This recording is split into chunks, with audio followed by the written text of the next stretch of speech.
Xo'p, barchaga assalomu alaykum, hammaga xayrli kech. Ovozim yaxshi boryaptimi? Yaxshi boryapti degan umiddaman. Barcha ishtirokchilarni ko'rib turganimizdan juda ham xursandmiz. Bugun ajoyib kun, sababi shanba. Hammani vaqti bor degan umiddaman.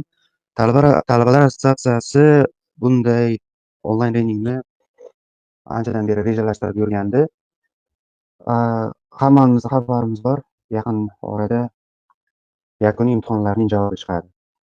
Va shu munosabat bilan bugun mana shu onlayn treningni o'tkazishga qaror qildik. Bugungi mehmonimiz transformatsiya bo'limi yetakchisi mutaxassisi Abdiyeva Kamola Kamiljonovna. Talabalar. Hamma yig'ilgan bo'lsa boshlaymiz. Ovoz yaxshi eshitilyaptimi? Assalomu alaykum ustoz. Ha, ovoz yaxshi kelyapti.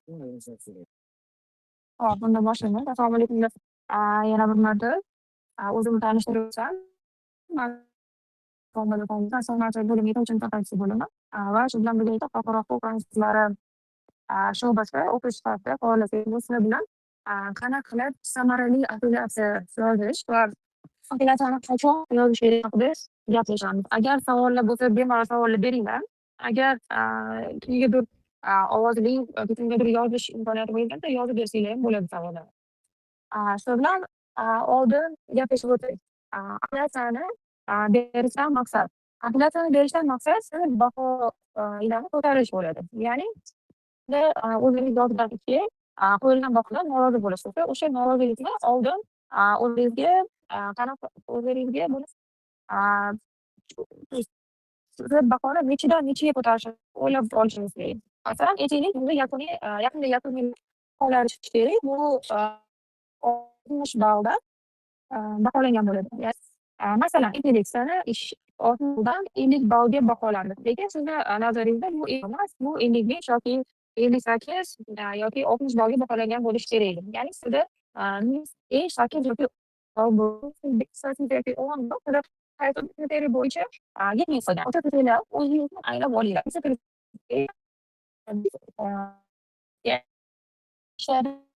Ball olib tashlandi.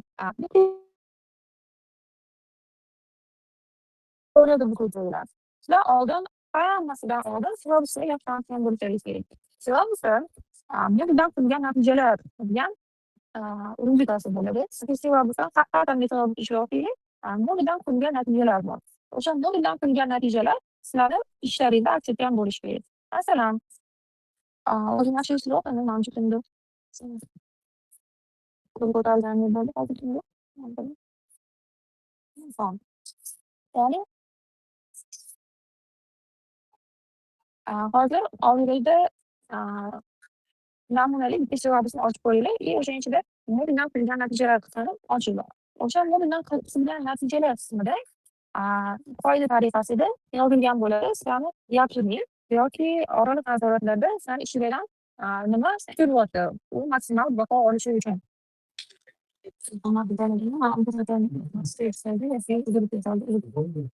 Davom ettiramiz. Masalan, namunaviy bitta syllabusni ochib qarasanglar bo'ladi. O'sha yerda bundan qilgan natijalarga bizlarni ikkilarimiz bog'langan bo'lishi kerak. Ya'ni siz yakuniy nazoratda sizga berilgan topshiriq, savol bo'ladimi, qayd bo'ladimi yoki har qanday bo'lsa, sizga berilgan yakuniydagi topshiriq o'sha natijalarga bog'liq bo'ladi va sizni yozgan javobingiz ham o'shandan qilgan natijalarni o'zida aks ettirishi kerak. Hozir xalqaro shartnomalar to'plangan syllabusi bor ekan oldimda. O'sha bo'yicha men sizdan misol qilib keltirsam. Xalqaro shartnomalar huquqi syllabusida modeldan qilgan natija 2 va modeldan qilgan 3-natija bo'yicha talabalar, ya'ni case ishlayotganda u bilan bog'liq nazariy va amaliy savollarga javob bera olishingiz kerak. Masalan, case, bu case'ga nazariy variant A, bu case bu ko'rinishda hal bo'lgan bo'lishi mumkin yoki unga berilgan huquqiy baho anaqa bo'lishi mumkin, unga amaliy yordam qilishga amaliy yechim olish kerak bo'ladi. Masalan, amaliy yechim qanaqa bo'ladi? Huquqiy bahoda unga algoritm ko'rsatib berish kerak. Masalan, aytaylik, xalqaro shartnoma huquqidagi mana shu case'ga algoritm tuzib berib, bunga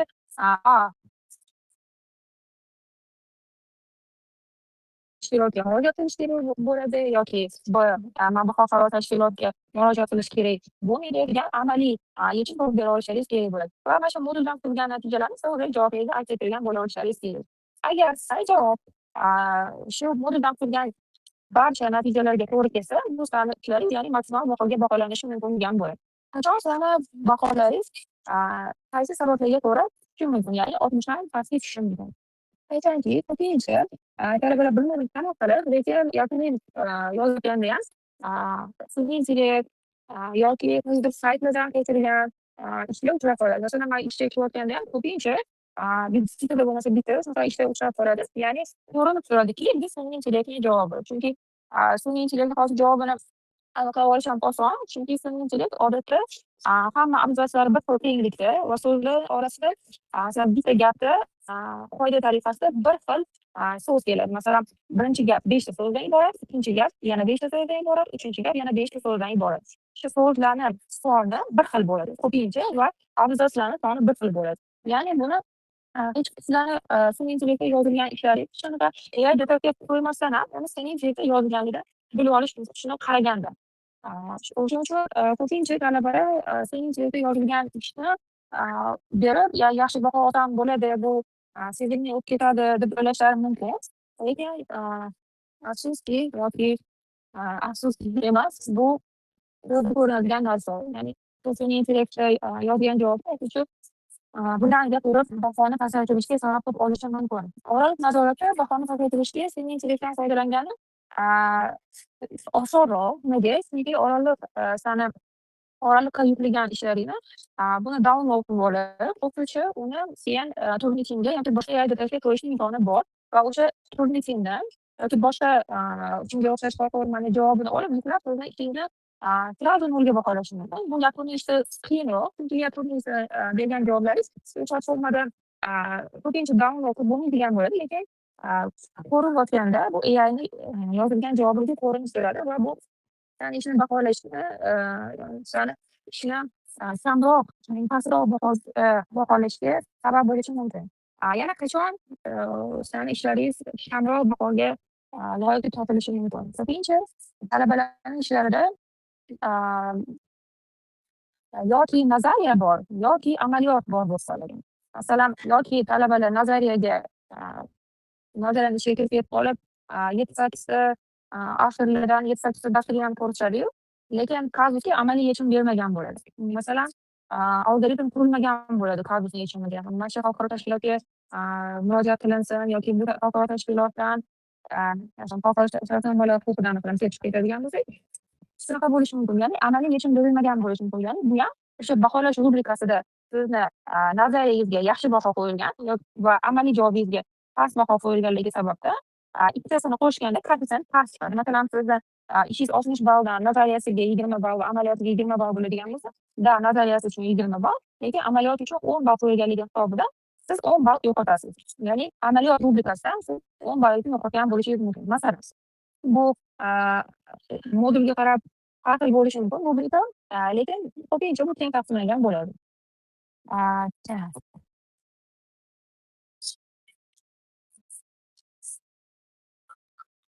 O'sha hollarda ko'pincha talabalar o'zlarini baholarini o'zlari bilmasdan yoki bilib turib pasaytirib qo'ygan bo'lishlari mumkin. Yana qachon baholar past chiqadi? Masalan, sizlar yozayotgan ishlar juda qisqa yozilgan bo'ladi. Masalan, kazusga amaliy javob berilgan, nazariy javob berilgan, lekin u juda qisqa va o'rtalarga bu narsa aytib o'tdik, qaysi bitta o'quvchi uzoq ish o'qigisi kelmaydi. To'g'ri, 2 mingta, 5 mingta so'z bitta savolga, masalan, yakunida 4 ta savol yoki 3 ta savol ishda bitta mingta so'z bo'lishi kerak bo'lsa-ham yo'q, lekin obyektiv sizlarni ishlaringizni baholash uchun o'quvchi sizlarni ishinglarni o'qishi kerak va o'qiyotganda 5 ta so'zdan sizga 100% javob, 100% obyektiv maksimal baho qo'yish qiyin. Chunki o'quvchini o'zi hali bilmaydi. Bu 5 ta so'zdan siz tushundingizmi yoki tushunmadingizmi bu savolga? Va bu savolga javobni siz o'zingiz bilib turib to'g'ri yozib qo'ydingiz yoki bilmasdan turib to'g'ri yozib qo'ydingiz. Buni o'quvchi bilmasligi mumkin. O'shaning uchun iloji boricha siz o'quvchi sizni obyektiv baholay olishi uchun javobingizni qisqa emas, uni пределах разумного deyiladi. Sorazmerно uni to'liqroq yozishga harakat qiling. O'shanda sizning bahoyingiz obyektiv yaxshiroq bo'lishi mumkin. Chunki o'quvchida o'qiyotgan paytida uni ham tushuncha hosil bo'ldiki, siz bu mavzu haqida, ya'ni to'laqonli javob bera olasiz. O'sha to'laqonli javobiy sizga baho ko'tariladi. Past естественно talab turib, краткий javob yozib qo'yish kerak emas. Краткий естественно talab faqat she'rcha bo'ladi. Yurisprudensiyada iloji boricha sizga to'liq javob kutiladi sizdan. Yana qachon baholar tushishdan mumkinligini agar savol bersangiz aytib o'tdim. Hozir mani esimda borilar mana shu holatlar. Endi qanaqa qilib apellyatsiya yozish kerakki, sani bahoylar tiklanishsin. O'sha birinchi aytilgandek, sani baho tiklanadi qachon siz qaysi rubrikadan baho yo'qotganligingizni bilsangiz. Bu ko'pincha o'quvchilar feedbackida yozilgan bo'ladi. Har bitta savolga yozilgan feedbackda sizga nimaga bahoyingiz kamaytirilganligi yoki ko'paytirilganligi yoki bahoga asos yoziladi. O'sha siz feedbackdan kelib chiqib, qaysi rubrikangiz sizni bahoyingizni pasaytirganini bilib, o'sha rubrikani siz ishlashni boshlashingiz kerak bo'ladi. Sizni nazaringizda o'sha rubrika, masalan, sizni amaliy javobingiz yoki nazariy javobingiz yoki boshqa rubrikadan bahoyingiz pasaytirilganida o'sha javobingizni siz asoslantirib berishingiz kerak bo'ladi apellyatsiyaga. Bu qanaqa asoslantirib bera olasiz? Masalan, apellyatsiyada siz ishingiz to'g'risida emas, sizga yozilgan feedback to'g'risida yozishingiz kerak bo'ladi. Siz nega bu feedbackka norozisiz? Nimaga siz bu feedbackda ko'proq javob olmoqchisiz? Ya'ni masalan, sizga yozilgan feedback shu, siz nazariyani to'liq ochib bermadingiz yoki ishingizda sizni doktrinalar ko'rsatilmagan yoki to'liq javob berilmagan degan feedback oldingiz. O'sha siz to'liq javob berilmagan yoki doktrina ko'rsatilmagan degan feedbackka apellyatsiya yo'lishingiz kerak bo'ladi. Masalan, mana shu doktrinani man ko'rsatganman, lekin bu doktrina hisobga olinmagan yoki man amaliy javob berganman. Mana shu qismida aytaylik, amaliy javob berganman. Lekin mani bahoyimda amaliyot uchun bu baholanmagan, amaliy javobim baholanmagan deb apellyatsiya yozsanglar, ishlaringizga ko'proq ahamiyat beriladi. Ya'ni unga baho ko'tarilishiga ko'proq ahamiyat beriladi. Chunki bilishingiz kerak, bitta narsa yana mani kursdoshimga yaxshiroq baho qo'yilibdi, unga 55 qo'yilgan ekan, menga 40 ball baho qo'yilibdi degan narsa apellyatsiyaga asos bo'la olmaydi. Ya'ni talabalarga ko'p uchraydigan narsa, talabaga 50 qo'yilgan ekan, menga 45 qo'yilibdi. Yo'q, talabalar ishi bir-biri bilan solishtirilmaydi. Chunki talabalar ishi ham farqli o'qish tekshiradi. Mana bitta narsa o'quvchi tekshirayotgan paytda bu 100% qanchalik sabab bo'ladi. Ya'ni san yakuniy nazorat qilish tekshirayotgan o'quvchi kimdir nazorat ishdan tekshirayotganligini bilmaydi. Bu shifrlangan, kodlangan tarzda ishga yetib keladi va uchun shifrlangan, kodlangan tarzda ko'rib chiqadi. Ya'ni men kimni ishini tekshirayotganligimni o'zim bilmayman. Vaholanki, men dars bergan gruppa bo'lmasligi ham mumkin. Masalan, bitta modul 3-4 ta gruppada dars o'tadi va 3-4 ta gruppada son jihatdan o'quvchiga bo'lib beriladi. Masalan, men 50 ta talabaga dars o'tgan bo'lsam, men 50 ta ish tekshiraman, lekin u 50 ta ishni hammasi meni gruppamligi emas. Gruppam bo'lishligi har doim to'g'ri kelmaydi. Har xil gruppadan bo'lishi mumkin. Ya'ni men kimni ishini tekshirayotgan, bu meni gruppammi yoki yo'qmi bilmayman.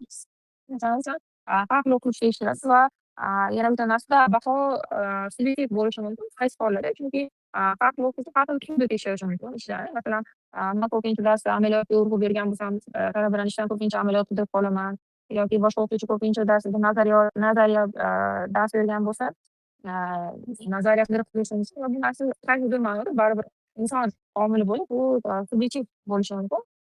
O'shaning uchun apellyatsiya yozish bu qaysidir ma'noda siz bahoyingizdan 1 ballga norozi bo'lsangiz ham bu to'g'ri amaliyot. Chunki sizda bunga huquq bor va siz bu huquqdan foydalanishingiz mumkin. Yana bitta narsa, talabalar men tekshirgan ishdan har doim ham bitta o'qituvchi tekshirmaydi. Ya'ni sizni ishingizda bir nechta o'qituvchi tekshirishi mumkin. Chunki universitetda shunaqa tartib borki, bizda aytganimdek, talabalar soni nechta talabaga dars o'tilgan bo'lsa, xuddi shuncha talabani sonda ishini tekshiramiz. Masalan, men 50 ta talabaga dars o'tsam va 50 ta ish tekshiryapman. Men 50 ta ishim, bu meni 100% ishim deb baholanadi va har bitta o'qituvchini 100% ishdan random saralab, ya'ni randomni saralab olib, ichidan 10 yoki 15% saralab olinadi. Har xil fandan yoki har xil moduldan, har xil gruppadan saralab olinib, bu double check o'tkaziladi. Boshqa o'qituvchiga beriladi va boshqa o'qituvchi birinchi o'quvchi bu ishga necha qo'yilganligidan xabar bo'lmaydi. Masalan, men bitta ishni tekshirdim va unga men 50 ballda baholadim. 50 ballda baholangan ish boshqa o'qituvchiga yetib boradi va boshqa o'qituvchi bunga necha ball baho berilganligini bilmasa va buni oldin kim tekshirganligini bilmasa, unga ikkinchi marta baho beradi. va bu bahoda ko'p tafovut bo'lgan bo'lsa, orasida masalan, bitta o'quvchi 50 ball tekshirdi, boshqasi 60 ball yuklab olgan bo'lsa yoki ikkinchi ish uyda o'qituvchi 300 ballga baholangan bo'lsa, orada tafovut katta bo'lsa, bu ish qayta komissiyada ko'rib chiqiladi. Nimaga bitta o'quvchi bunga 60 ball baholadi va boshqa o'quvchi bunga 30 ballda baholadi. Bu ko'rib chiqiladi. Misol uchun, o'qituvchilar har doim obyektiv bo'lishga harakat qiladi, chunki o'qituvchilar ishi qayta ko'rib chiqiladi boshqa o'qituvchilar tomonidan. O'shaning uchun, bilinglar, psixologiga kelgan, o'ziga yoqqan qaysidir ballada sizlarni baholamaydi. Bu har doim obyektiv bo'ladi. Va ikkinchi marta double check qilinishingiz tushib qolishini ehtimoli katta. Masalan, o'quvchilar zudlik prosesidan va boshqa holatlardan zudlik prosesini pasayishdan yoki boshqa holatlardan foyda sizlarni ishlaringizni har doim maksimal obyektiv baholashga harakat qiladi. Yana ikkinchi mana hech qaysi o'qituvchi universitetga yoki sizlarni ishlaringizni tekshirgani, hozir kimnidir 20 ballda baholab yuboraman, hozir kimnidir seni bahosini pasaytiraman deb kelmaydi. Har doim o'qituvchi maksimal obyektiv bo'lishga harakat qiladi. Sizlar yosh bo'lishinglar, talaba bo'lishinglar noto'g'ri xayollarga borib qolmaydi. Sizlarni ish agar tez baholangan bo'lsa, bu katta ehtimol bilan qaysidir rubrikalar sizlarni tez ball yo'qotgan ham bo'lishi mumkin. Ya'ni hech qaysi o'quvchi buni shaxsiy xohishidan kelib chiqib sizlarni ishlaringizni past baholanmaydi, chunki universitetda double check tizimi yo'lga qo'yilgan. Bu sizlar bilasizlar, manimcha sizlarni bu paytda ham talabalar assotsiatsiyasi kanalida ham tarqalgan bo'lishi kerak va bu har doim sizlar bilishlaringiz kerak bo'lgan O'zbekiston Respublikasi Oliy va o'rta maxsus ta'lim vazirligi va O'zbekiston Respublikasi Adliya vazirligini qarori bor. Ijro etsa o'sha yerda bu tartib ko'rsatib o'tilgan. Double check tizimi. Ularni manimcha уже baholari publikatsiya qilinadi. Sizlarni baholardan xabarlaringiz bor. Yuridik shikoyatga apellyatsiya yozishingiz mumkin va ertaga apellyatsiyani sizlar sudga qaratib yozsanglar, sizlar bu sudda nimaga norozi ekanliklaringizni va nimaga bu sudda sizlar kontur sudga olishlaringizni yozish, apellyatsiyani asosan qilsanglar, buni e'tibor beradi va sizlarni ishlaringizni bahosini ko'tarishga manimcha yordam beradi. Yana bitta narsa, apellyatsiyaga berishdan talabalarga zarar ham bo'lmaydi, chunki hech qanaqa apellyatsiya talabaning ishini qo'yilgan bahosini pasaytirmaydi. Ya'ni bunga pasaytirishga komissiyani haqqi yo'q. Apellyatsiyada faqat ichini ko'rib chiqib uni apellyatsiya bahosini o'zgartirmasdan qoldirishi mumkin yoki uni ko'tarishi mumkin. Ko'tarishga bo'lgan apellyatsiya yozish tartibini man sizga aytdim. Apellyatsiya yozish yozuvchi sizlarni baholar katta ehtimol bilan ko'tariladi. Yana bitta narsa, talabalar, sizlar ko'pincha sun'iy intellektdan yakuniy nazorat yoki oraliq nazoratdan foydalanganlaringizdek, o'qituvchilar ham sizlarni ishlaringizda sun'iy intellektdan foydalanishi mumkin. Ya'ni qaysi saytlarda foydalanadi. Bitta o'qituvchi tekshirayotganda bitta semestrda kamida 200 ta yakuniy nazorat tekshiradi. Bu sirmas, talabalar soni ko'p. Ya'ni o'quvchilar ham sizlarni ishlaringizga ishlatganda ayrim hollarda sun'iy intellektdan foydalanishi mumkin. Qaysi paytlarda? Masalan, sun'iy intellekt double checkga yordam beradi. Masalan, ular ko'rsatgan doktrina, sayt ko'rsatgan qaysidir avtor haqiqatan ham shuni ko'rsatganmi yoki yo'qmi? Yoki bu havodan olingan ma'lumotmi? Va qaysi sizlarga berayotgan ma'lumot chunki doktrinani ham bilib o'tish kerak. Bu ming xil doktrina bo'lishi mumkin. O'quvchini o'zi ham har doim ham mingta doktrina, ya'ni sizlar именно topgan doktrinani o'quvchi o'zi bilmasligi mumkin va o'sha doktrinani qayta tekshirish maqsadida u sun'iy intellekt yordamidan foydalanishi mumkin. Yoki sizlarni ishingizning hajmini tekshirish uchun sun'iy intellektdan foydalanishi mumkin. Har qanday sun'iy intellektdan foydalangan taqdirda baribir o'quvchi qo'ygan bahoga o'zi shaxsan mas'ul bo'ladi va sun'iy intellektdan foydalangan taqdirda ya'ni sizga bahoni sun'iy intellekt qo'ymaydi. Sizga bahoni har doim o'quvchi qo'yadi va o'quvchi bu baho uchun shaxsan mas'ul bo'ladi. Nega feedback yozayotgan paytida o'quvchi sun'iy intellektdan foydalanishi mumkin? Qanaqa? Masalan, tez yozilgan feedback orasida imloviy xato bo'lishi mumkin yoki qaysidir harf chiqib qolishi mumkin. Chunki tekshirayotgan paytda o'quvchi vaqtga ham ahamiyat beradi. O'sha paytlarda hech ham qiyinchilikdan foydalanish, o'zga o'rgan feedbackni ustiga info asosidan yoki xatolardan to'g'rilab feedback berishi mumkin. Qiyinchilikdan foydalanib. Ya'ni bu holatda ham kuzatiladi. Va bu holatda normal. Butun dunyoda rivojlangan universitetlarda ayrimlarida 100% qiyinchilik baholash yo'lga qo'yilgan. Ayrimlarda qiyinchilikdan ya'ni rasmiy foydalaniladi. Va ayrimlarda hali bu rasmiy nazarda tutilmagan, lekin amaliyotda bo'lishi mumkin bo'lgan holat. Bu o'qituvchi ham qiyinchilikdan foydalanishi mumkin. Lekin qiyinchilikdan foydalanishi mumkin degani bu sabablarni 100% qiyinchilik kechiradi va senga bahoni qiyinchilik degani emas. Bu o'quvchi ya'ni o'qituvchilarning qo'ygan bahosi esa o'zidan mas'ul bo'ladi. Kimda qanaqa savol bor? Savollarni eshitdik. Assalomu alaykum ustoz. Barchaga assalomu alaykum. Kechroq qo'shildim, ming bor uzr. Oxirini kutdim. Texnik xatolar bo'lganligi uchun oxirida qo'shilishga majbur bo'ldim. Avvalambor tashakkur aytmoqchiman ustoz, savollarga o'tishdan oldin. Va o'zim ham bitta juda katta, hammani menimcha qiziqtiruvchi savol bermoqchiman, keyin boshqa savollarga o'tishimiz mumkin.